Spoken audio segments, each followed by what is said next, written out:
Hey guys, स्वागत है आप सभी को पॉलिसी टूर चैनल पे। अगर आप चैनल पे नए हो तो सब्सक्राइब कीजिए पॉलिसी टूर चैनल को। साथ ही आप पॉलिसी टूर को फेसबुक में @policytour, in Instagram @policy_tour and in Twitter @policytour से फॉलो कर सकते हैं। सभी वीडियोस के कार्ड फॉर्म आपको यहाँ मिल जाएंगे। आज का टॉपिक है Odisha essential services maintenance amendment bill 2020। In this video सब कुछ डिस्कस करेंगे। क्या है ये बिल, क्या क्या बदलाव और चेंजेस किए गए हैं, क्या नए प्रावधान लाए गए हैं। साथ ही exam like SSC, railway, banking, state PSC, UPSC, इन सभी के पॉइंट ऑफ व्यू से भी डिस्कस करेंगे। So here I am your host Dharam. Let's take a tour of it.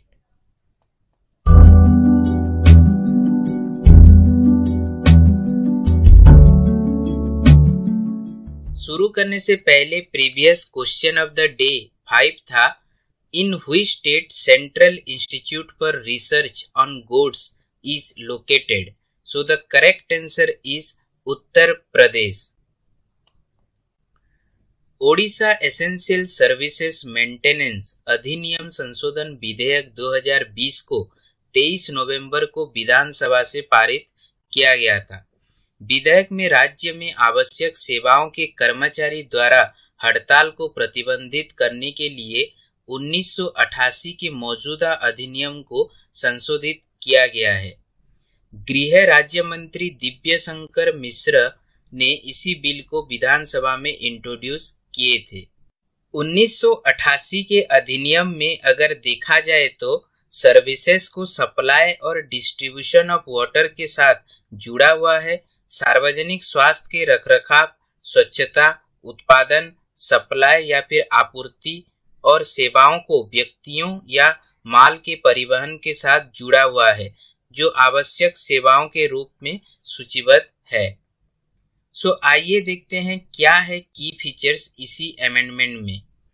नए नियम के अनुसार आवश्यक सेवा प्रदान करने वाले कर्मचारियों को हड़ताल में जाने के लिए प्रतिबंधित किया जाता है। संशोधित विधेयक के प्रावधानों के अनुसार कोई भी व्यक्ति जो किसी अन्य व्यक्ति को उकसाने या किसी अन्य व्यक्ति को भाग लेने के लिए प्रेरित करता है या अन्यथा किसी भी हड़ताल करने की तैयारी करता है जो इस अधिनियम के तहत अवैध है, जो कि कारावास के साथ दंडनीय है, जो कि 1 साल तक हो सकता है या फिर फाइन 5,000 रुपए या दोनों हो सकते हैं। यह कर्मचारियों को इस विधेयक के तहत गैर कानूनी तरीके से हड़ताल करने के लिए पैसे को एक्सटेंड या फिर सप्लाई करने से रोकता है। आवश्यक सेवाओं को बिल के अधिकार क्षेत्र में संशोधन के साथ fire services, forest, excise, prison reforms and electronics and information and communication department में आवश्यक सेवाओं को शामिल किया गया है। विधेयक के पारित होने के बाद कर्मचारियों द्वारा घोषित कोई भी हड़ताल प्रावधान के अनुसार अवैध माना जाएगा। संशोधित विधेयक पर बोलते हुए गृह राज्य मंत्री दिव्य शंकर मिश्र ने कहा, नागरिकों के हितों को ध्यान में रखते हुए सरकार ने इस संशोधन को लाए ताकि वे आवश्यक सेवाओं से वंचित न रहें। ये विधेयक यह सुनिश्चित करेगा कि कोई भी नागरिक सेवाओं से वंचित न रहे। आज का क्वेश्चन ऑफ द डे है, recently government of Odisha were inaugurated its first ever plasma bank in order to treat the COVID-19 patients in the state। सभी अपने आंसर को कमेंट सेक्शन में कमेंट करके जरूर बताइएगा।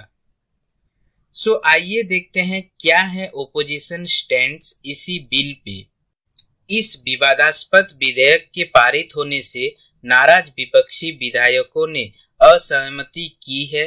साथ ही वॉइसेस को कथित रूप से प्रतिबंधित करने की रूलिंग पार्टी की दावेदारी को आलोचना भी की है। कांग्रेस के वरिष्ठ विधायक तारा प्रसाद बाहिनीपति ने कहा है कि ये बीजेडी सरकार द्वारा जनता की आवाज को गला घोटने का प्रयास है, जो सभी फ्रंट्स पर बुरी तरह विफल रही है। साथ ही ये विधेयक लोकतांत्रिक और जन विरोधी है, ऐसा उन्होंने कहा है।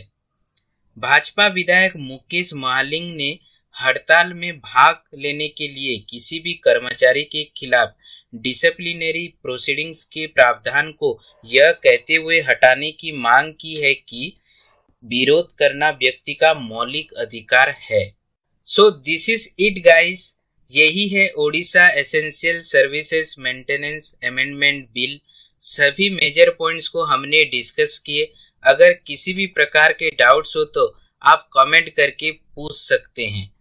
सो आप बताइए, क्या सही में ये fundamental right of an individual to protest को वायोलेट करता है ये बिल? क्या है आपका राय? कमेंट करके जरूर बताना। अगर आपको वीडियो अच्छा लगा तो लाइक कीजिए, सब्सक्राइब कीजिए पॉलिसी टूर चैनल को, और ऐसे ही इंफॉर्मेटिव वीडियो सबसे पहले देखने के लिए बेल आइकन को भी प्रेस कीजिए। That's it guys from here, I am Dharm signing off. Thanks for watching. नमस्कार।